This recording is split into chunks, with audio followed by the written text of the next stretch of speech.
Hello and welcome to Joyride with your hosts, the metaphysical moms, Tiffany and Carrie.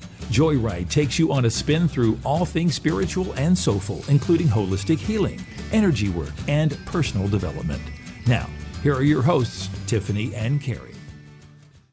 Hey, everybody. Welcome to the Joyride Show. Hi, guys. Thank you for joining us. I'm Tiffany. And I'm Carrie, and we are the Metaphysical Moms. Yes, and today we have a lovely guest, our fellow metaphysical mama, Nora Yolles Young, joining us back here in Houston. Hi, ladies. So good to be here. I love you both, and I'm so love excited you to talk about too. cool stuff. Yes. Ooh, we have a lot to talk about. Yeah. So, how are ya? I'm good. So we're going to be talking about all kinds of stuff today, and I don't know, where do you guys want me to start?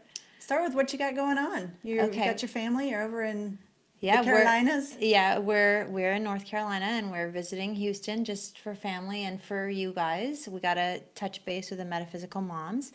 And today we're going to talk about something a little different, but if you don't know who I am, I'm a hypnotherapist and I work with consciousness. That is my jam.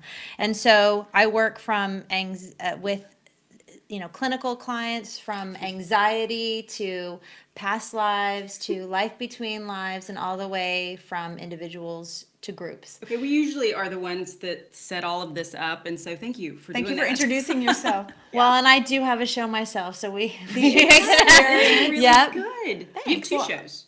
Well, one has I don't have a medium yet that wants to work with rock stars yet. So if you're a medium and you want to work with rock stars, then check out Rockstar Interviews from Beyond. That's my show that's kind of been in laying in wait. And incubation is just what I like to But call it. Nora Yolles Young, your website is essentialhealing101.com, Yeah. and that's where people can find you if you want a regression. And you do not have to do it in person now, right? Right, I do remote sessions, but I do every run of the gambit for hypnotherapy services. So if you have stress, relationship stuff, if you want to have a past life regression, spiritual regression, life between lives, NDE experiencers who have after effects, come see me. End of life issues. I mean, the whole gambit. What is an NDE? After residual? effect. Oh, yeah. After effect. So people who have NDEs, near-death experiences, often experience a traumatic.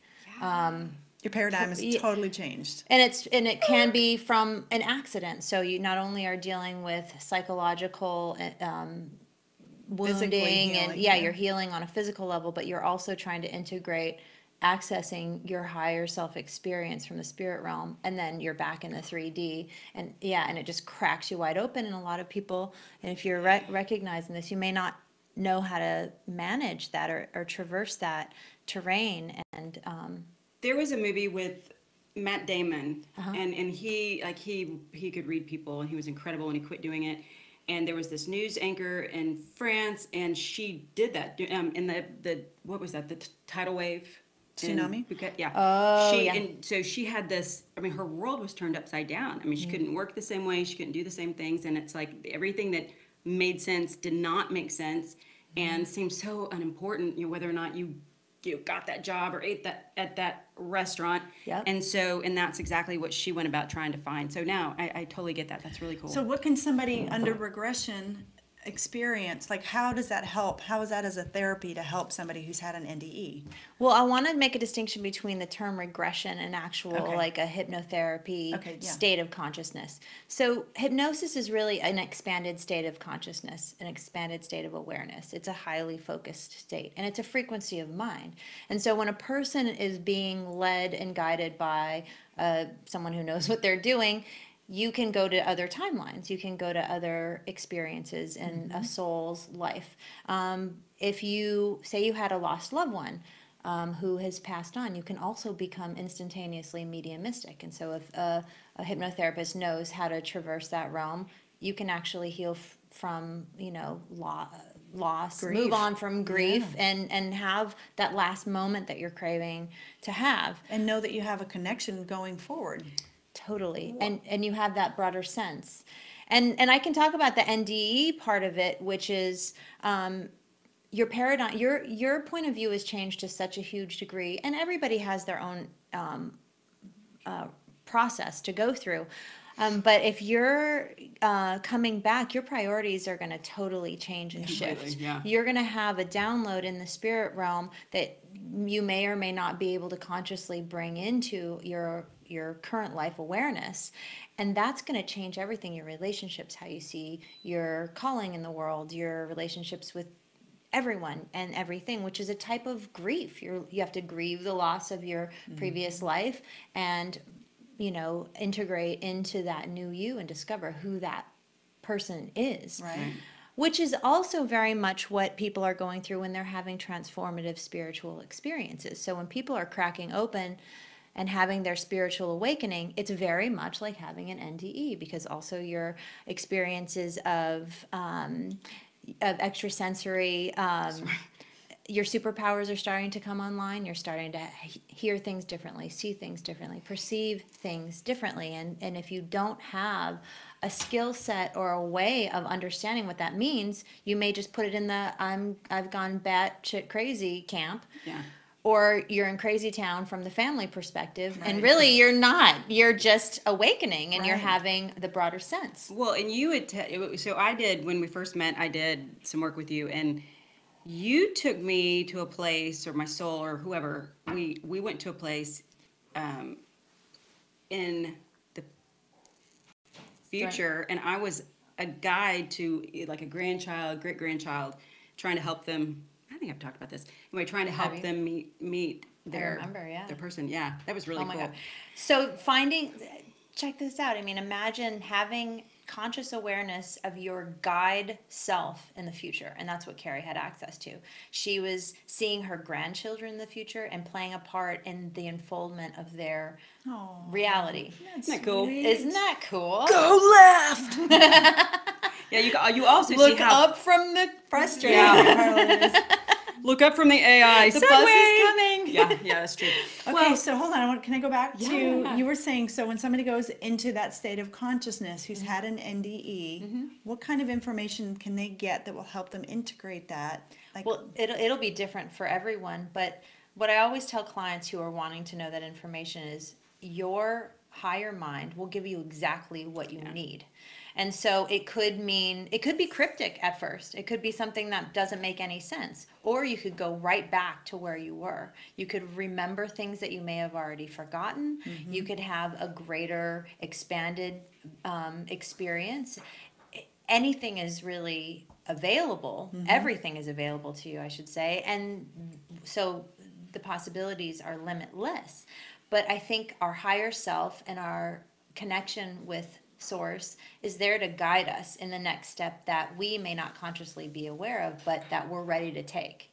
Yeah. So, and we're metaphysical moms, and so, maybe there are children in the house. Do you hear that? Do you hear my child making toast in the other room? But it's one thing when you're seeking connection. It's another thing if you just had a crazy car accident and boom, you're in another realm and you're not looking for this, and all of a sudden you're like, what is that? And so then it can be traumatic. To go back and revisit it in a safe situation, like under hypnosis. Well, and to have that broader perspective. So when we're in the 3D, we a lot of times are very attached to our this reality that we've constructed for ourselves. And so when something completely outside of that paradigm shakes our understanding at the core, it's hard to make sense of it. And so when you can go back to that place where you have more fluidity with that broader perspective, you can start to observe it and integrate it on a level that, you can only know, sometimes people will forget, you only know maybe from the recordings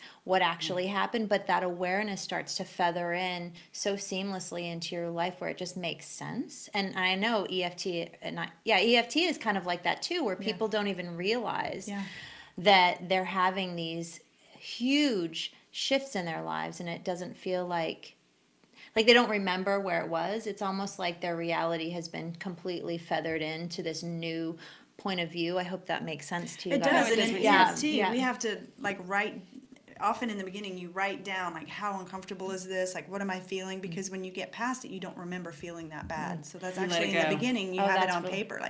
I love that. Yeah. And do you do on a scale of 1 to 10? Yeah, 0 to 10. How bad does this bother me? And it might be a 10, off the charts, agony. And then you go back, you're like, I can't even remember feeling that bad. Right. Yeah. Right. Why did that happen? Because I've shifted it so much. Well, and I think that what I have experienced strongly is this idea that everything has to make sense. Like I seek to understand, and I realized actually this week I realized I don't understand. I don't have a box for it. That is a 3D construct, that everything has to have a title, a label, a box, and some things I just don't know.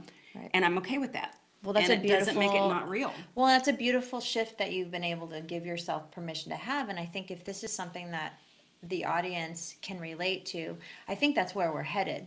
We're headed there. Because when you have a linear reality that is unfolding in this, I mean, even our language is linear, right? Like you can't get a sentence out without one word following after the other. So you can't even have a complete thought without time. But we get information in packets of thought. Right. And then we're putting it into a 3D linear perspective. And so when you give yourself permission to be out of the linear model of reality, there is a level of trust and letting go. I think that's innate to that experience. And that's the now moment. That if you're able to be in the now moment, then you're not anticipating the future moment. Right. And there's creating it, yeah. And so I think trusting that our consciousness is actually preceding us, and that our thoughts and our energies are working on levels that we can't perceive, and that our conscious mind is in the now.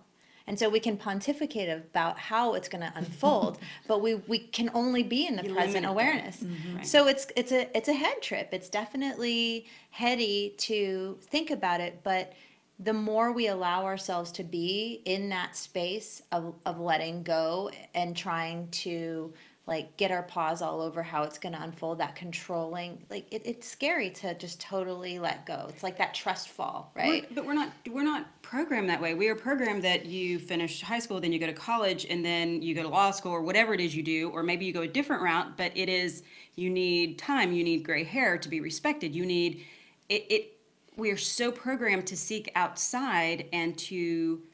But then we also have the things like, you know, my father would always say, or my grandfather actually, humans plan and God laughs. I mean, there are these little nuggets that are around. They were sprinkled, you know, our consciousness is sprinkled with all of that throughout our human experience, and it's how we choose to interpret it. I mean, we can. Go ahead. No. Who said jump? Who said jump? Oh, from Van Halen. He said jump first. Like quit planning, quit doing it, just jump, just do it. I think we're sticking to the chair, sticking to your chair. I spray painted these chairs, and painted them pink. Isn't this the best pink? I'm sticking. Anyway, it's not getting on your clothes. I was just curious. So anyway, no, but it is. I think that is that being, and I just made that connection yesterday. It's like we are human beings. Yes, we're being instead of we're in the process of being. Yes, but I want to commend you as a therapist, practitioner. She's amazing. I've had several sessions with you, healing sessions, regressions. Our kids have had sessions. And you are able to take me at least to that place of trust and letting go.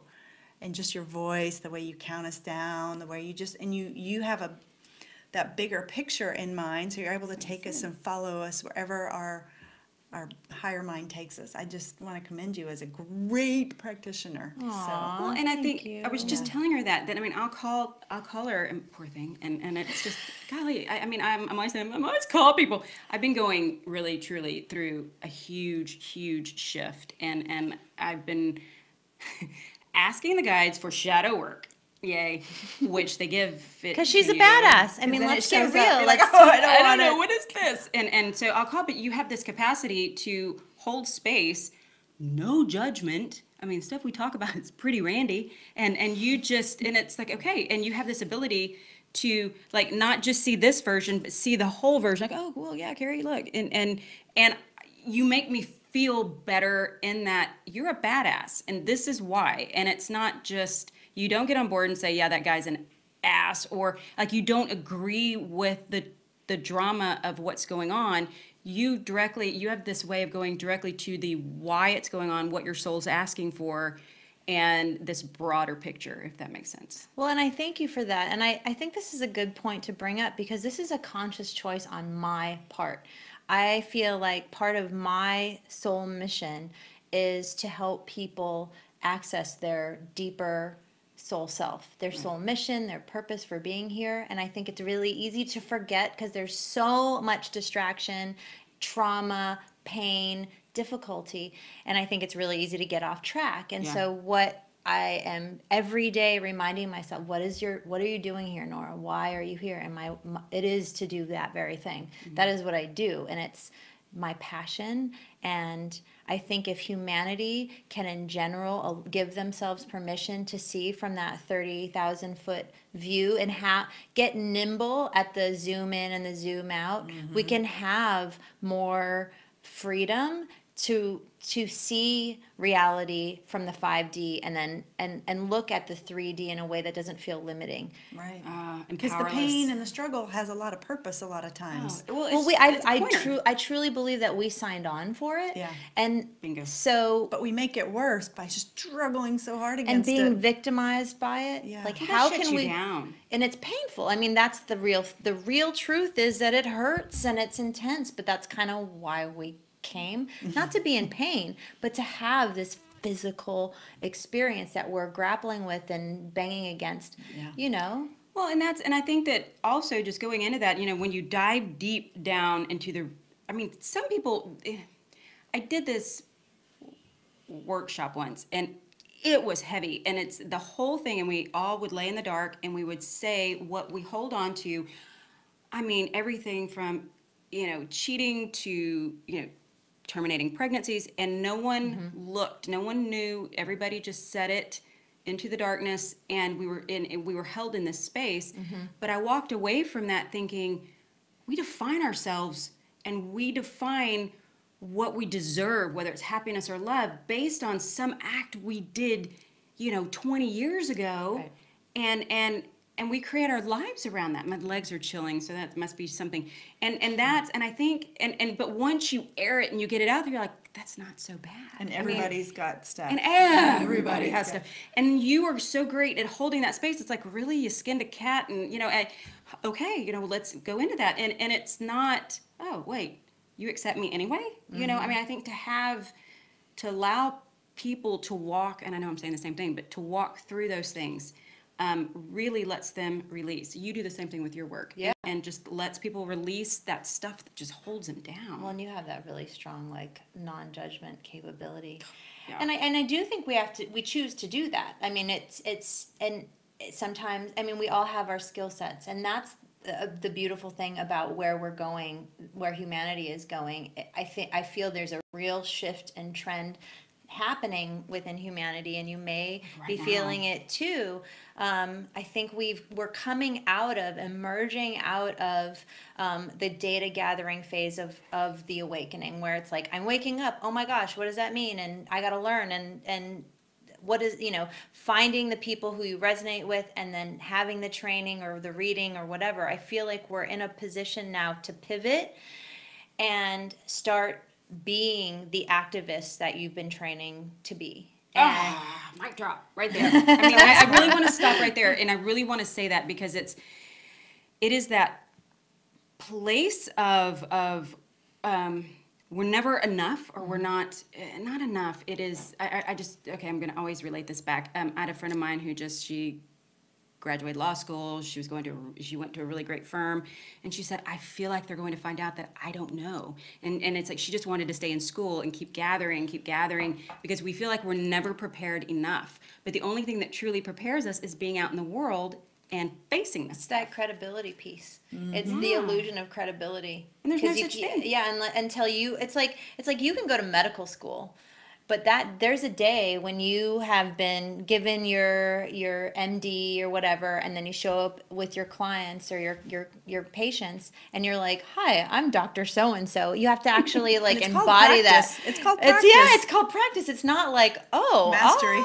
Maybe we're talking about a name thing. Maybe it's something about the practicing of life. I don't know, because we are practicing. Because whenever, I don't know about y'all, but don't you get bored when you feel like you've mastered it?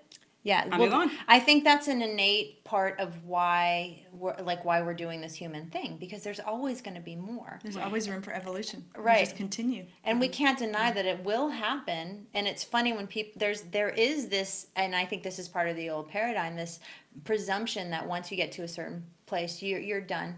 Yeah. Okay, I'm done now. Pina colada on the beach good luck. for the rest of my life. I'm Good done. luck. That's why people in retirement are like, I've had the most miserable time in retirement, because I'm obviously not done. But people aren't given permission to actually be okay with not being done. Not being done. You'll never get it done.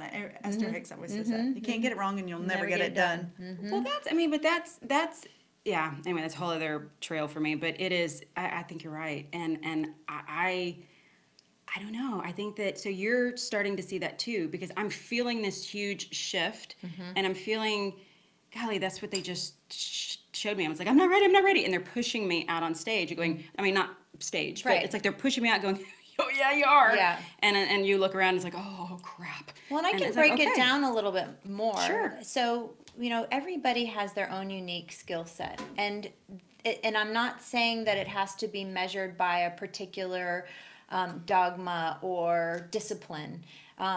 We're all a conglomeration of everything that we've ever experienced and every lifetime we've ever experienced. And so our unique skill set is going to be totally unique. So the idea of non-competition in the work field is going to become a really big deal. She just wrote special sauce. That's exactly Everybody has their special sauce. That's your saying. Yes. We say it like you do. Your special sauce. I know. I've learned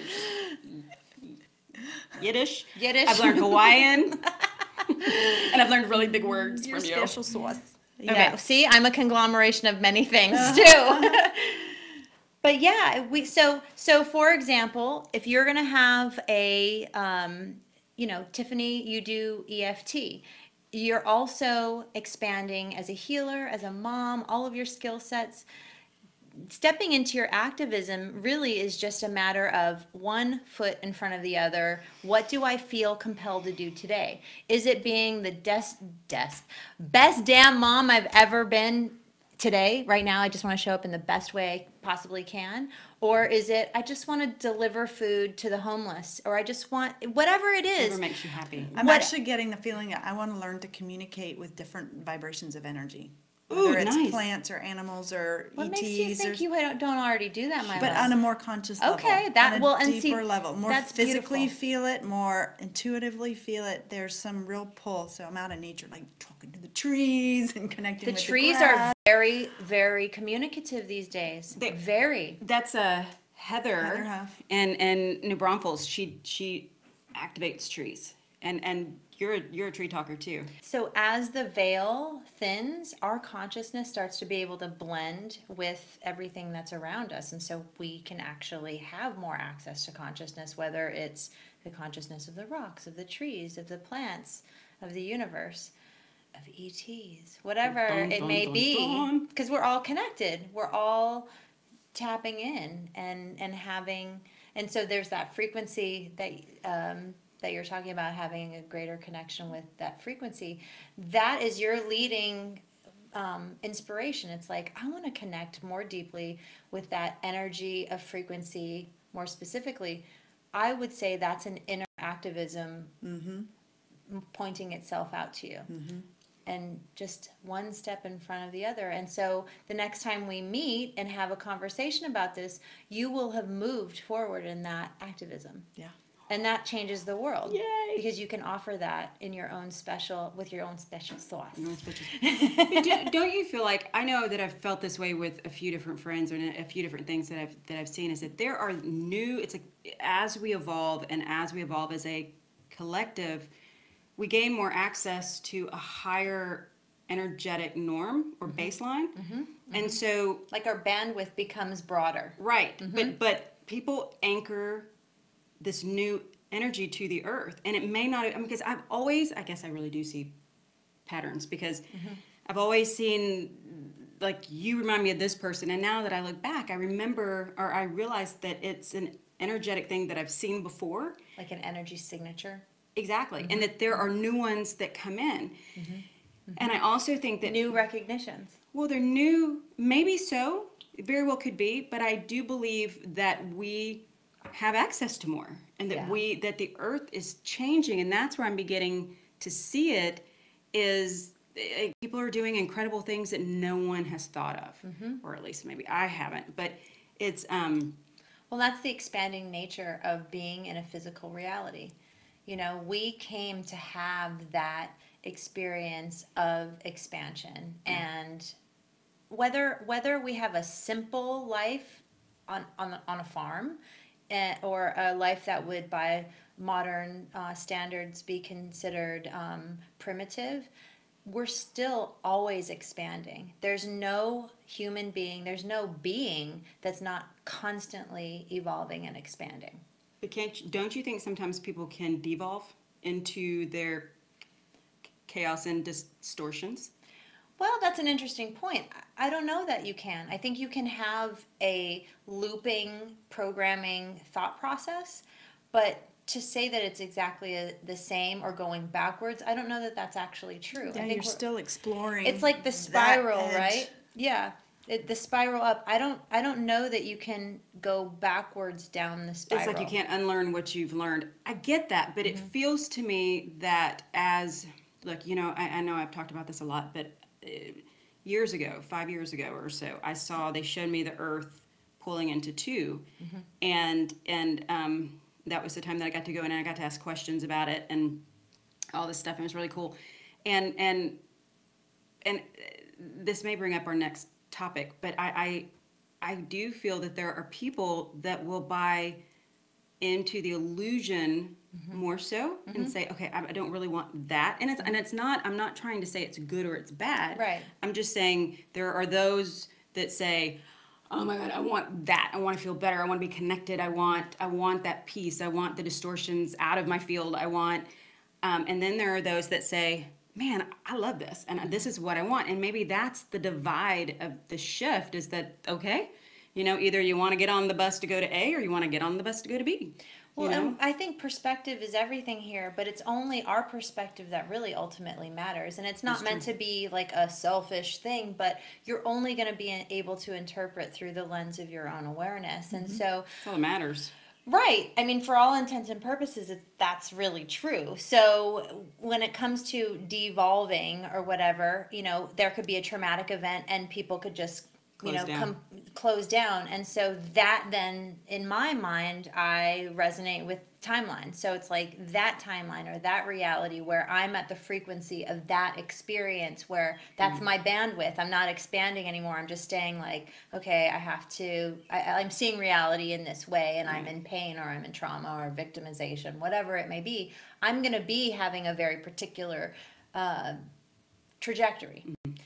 And we have infinite numbers of trajectories at any moment. And so who participates and interacts with us at any given time has to do with the frequency that we're emitting. Absolutely. So we're just sort of a beacon for experiences. Yeah. You're like a bug zapper. Yeah. But that's going back to your hypnotherapy. That's how you can get in and see it. You were saying navigating the 3D conversation from the 5D. Yeah. That's how you can get up there and see it. So you can see all those different options you have available and see. And then zoom back down. Zoom back down. And down to the epigenetic level. I mean, that's another thing that I've been working with in my practice, is developing hypnotherapeutic models that work with the epigenetic,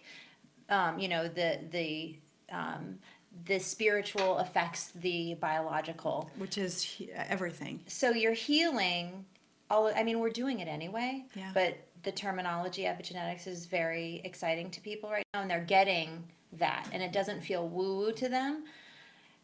Great. So let's work on that. Let's go to those more honed in places. We were just, I don't mean to interrupt you. I just listened to your Gene Wilder interview with Emma, and he was saying he developed leukemia later in his life, and it had to do with all of that guilt that he had carried because his mother was so unable to live her full life, and he was living this full life and carried all this guilt, and that spiritually developed into leukemia for him. Exactly. So you're saying go in and work through those and help your body heal. Yeah. So from a hypnotherapeutic level, you can actually go to it without any sort of, well, I should say it like this, with total objectivity, and observe it from, you wouldn't be, 30,000 feet, but to have some external perspective to observe just how your consciousness wants to reveal it, because our minds work in symbol. So how does that show up? And so we can actually look at it, observe it, go to the location, go to the origin of that, and you can actually ask the consciousness of that imbalance. What is your purpose? Why are you here? When did you originate? What are you here to show me? And you can literally shift out of that, because that's what our body is doing when it's out of balance. It's trying to get our attention. Yeah, exactly. Yep. So now, do you work with people that have different diagnoses? Sure. And we all have stuff. Like, people may be dealing with an emotional loss or anxiety, and I'll ask them to find the location of that in their body. And from that point, they may have something that they can identify as very big or insignificant, but they can totally shift it. And I can even ask them, is this resolved now totally, or is it going to take some time? Like, what is the prescription? Are there foods that should be, does the diet need to be changed? What is the body's prescription for moving this and shifting this? And that's magic. It's pretty cool, fun stuff. That is magic. Because your higher self is giving you the prescription of exactly what you need for your time in life. And which gets to that piece of personal sovereignty, and that's another piece to this activism that I'm talking about. Speak about personal sovereignty, because that sounds incredible. Personal sovereignty is that we all have everything that we need contained within us. And so the answers are not external to us. The answers are internal. They are within us. Sorry, my eye's dripping. But that's huge. I mean, if that is such a huge concept, and I don't know that the first few years on this path I would have even really understood that. Well, I can see how it would be, like, just the term personal sovereignty can seem a little bit just hard to understand, but it's not meant to be that way. It's just sovereignty is such a, I come from Hawaii, and there's always a lot of talk of sovereignty because of native, the native people, and but sovereignty just means that you have autonomy in this world, and it may be looking at free will.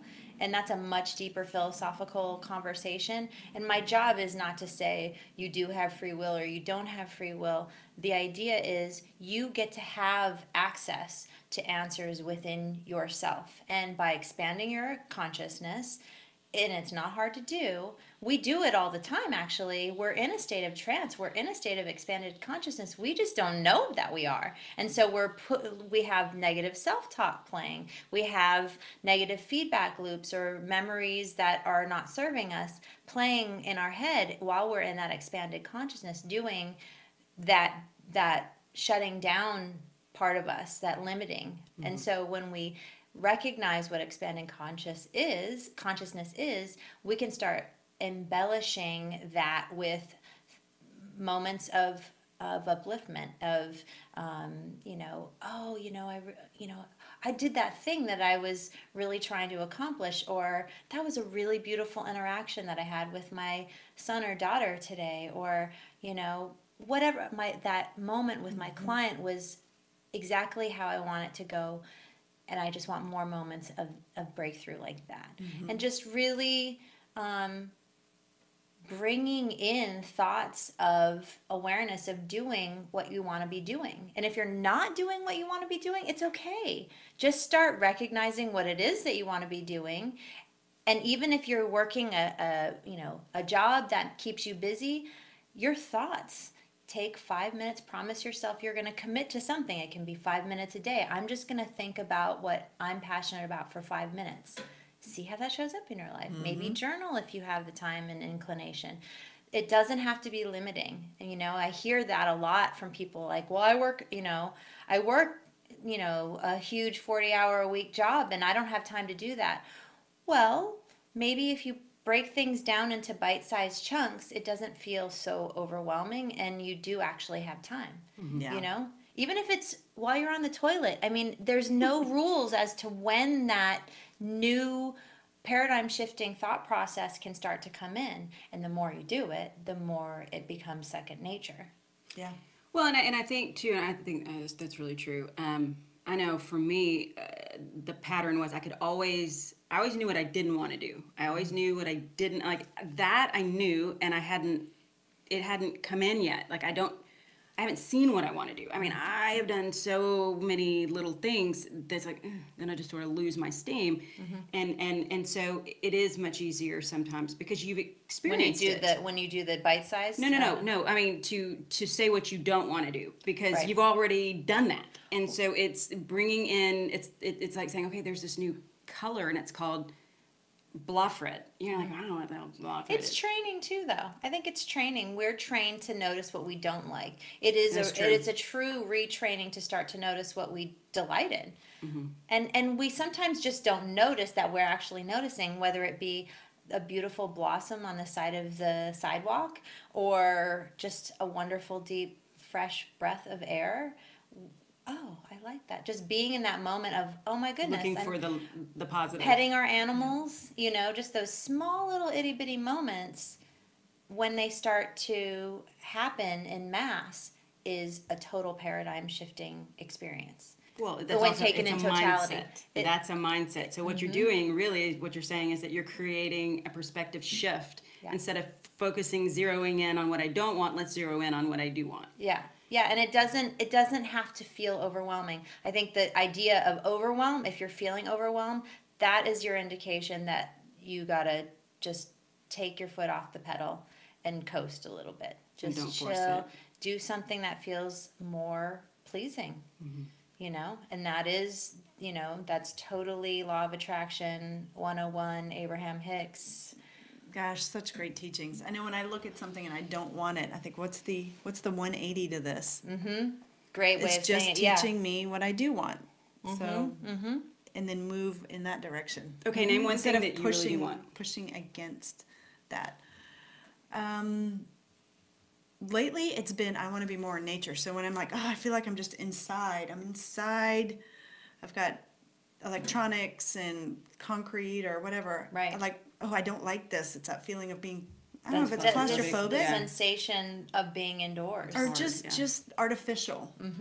Like Vegas. Yeah, it's, and which is great. There's nothing wrong. But when you start to feel like, I don't like this, inorganic, I say, okay, what is the opposite? It's outside, it's nature. And we recently I was in Washington, D.C., and we were at Mount Vernon, George Washington's home. Beautiful. And it was just rolling green and trees and this farm, and I just literally laid on the ground and just like this I want more of this. Doesn't mean I'm going to move there. Right. But you did that. My you thoughts, were having that moment. When you have those 5 minutes of thoughts, it's just feeling, even if I'm not physically there, feeling that feeling of the connection with I keep going back to that connection with the energy of Earth, I think. Yeah.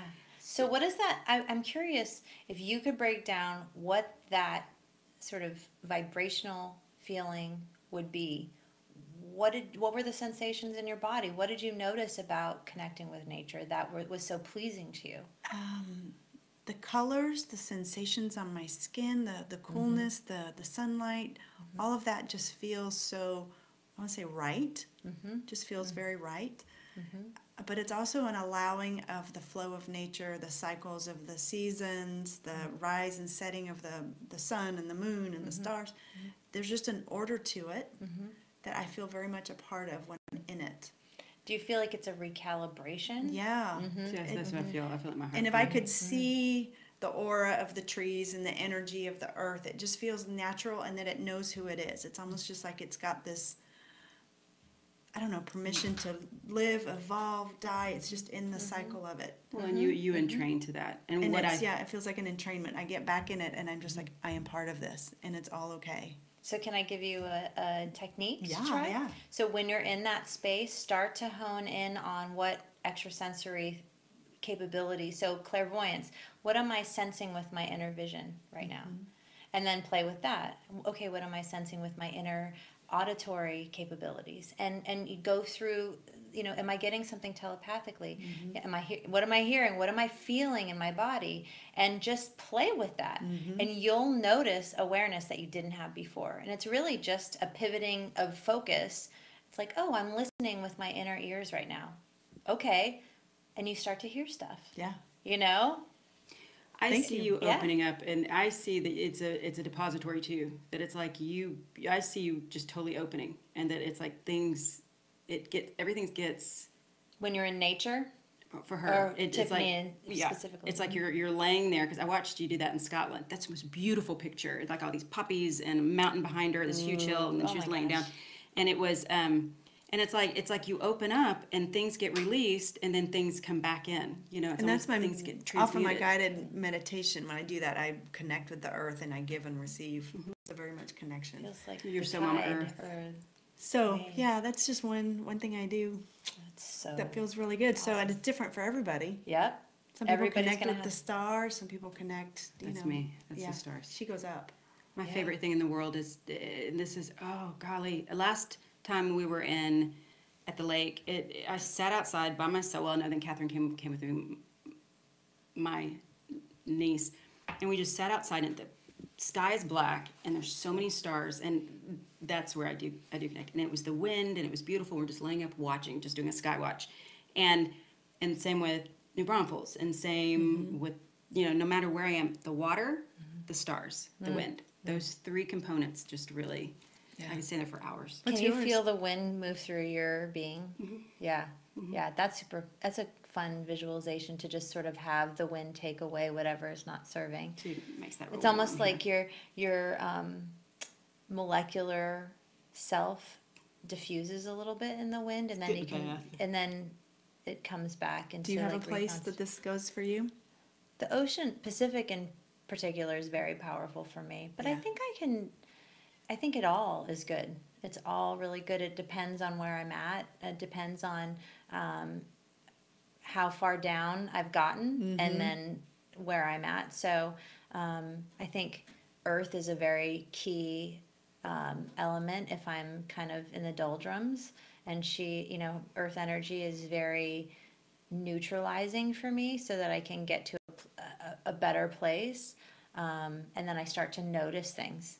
And it's like your own, this consciousness awareness, this expanded consciousness is like, you know, a garage band jam. You know, it's like you're riffing off of these signals that are coming to you, and we get to just let go and play with it. However it shows up. Maybe a bird will come in, or maybe, you know, what I'd like to do before I go running is I would like to experience this while I'm on my jog. And usually I'll say, I want to see some furry animals, you know? And if I'm able to just be in the place of trust that happens, I will see like critters, a freaking zoo, you know, like little guinea hens, like, you know, or deer or bunnies that are animals are their consciousness is changing. They're not afraid anymore. I'm seeing that more and more in North Carolina. And Carrie and I were talking about that, how other people are seeing that too. And the picture of the guy petting the wild deer, it's interesting. So I think the more we connect and reach out, the more the animal kingdom and the plant kingdom will connect and come into our awareness as well. Again, I think we entrain to them, because I think they are just who they are. They are there, right? I agree. We're the ones going, we're the ones that have separated it's like we ourselves. didn't know, and then and like we've always been here. Well, that's my tree voice. That's very much native. Indigenous cultures are very entrained with the earth and the cycles and the animals and the plants and the herbs. I mean, they know. They do know. And we have so separated. Are little ones. Yeah. So I mean, I think it's always been there. It's just, have we paid attention? Yeah, or we've gotten really far away from it. Well, I think this is a great place to stop. And then we will stay tuned for the next show. The next episode. That's awesome. Yes. Well, thank you so much for joining us for our little chat. Yes. I love our spiritual conversations, and I hope some of this resonates with you or sparks some interest. And if you have any questions, just leave them for us, leave them for Nora. Your email is info.essentialhealing101 hypnotherapy@gmail.com. So we'll put that in all the contact Feel information. Feel free to ask me any questions that you want. You can also find out about my services and that you're going to be teaching hypnotherapy. I mean, you've got a lot to offer. You've got a lot going on. Yeah, if you want to become a hypnotherapist like me, I will be teaching in late fall. Now, so in North Carolina, you'll have to come to North Carolina. So that'll be fun. But I highly recommend trying out this modality of self-awareness, of healing, of getting in touch with your consciousness, because although you are interviewing, you are directly in touch with yourself. There's no middle person that you have to go to get your information. It's you and your filter. So true. You guide and you help get them there, and you know what comes up oftentimes, and you can help kind of make sense of it. Right. But that's my job, is to kind of hold your hand through it and help you. Well, and you pre-interview your clients, so you know what questions and what they're dealing with, and then you're just simply asking the questions and you're answering yourself. It's such a cool process. Yeah, it really is. Yeah, there's so much optimization that can be thrown into just one session. Yeah. Super cool. Fun and playful. It's fun. Don't be afraid. It's fun stuff. It is fun. It is really fun. All right, guys. Love you guys. Thank you, and we'll see you on the flip side. Yeah, be bye. back soon. Bye.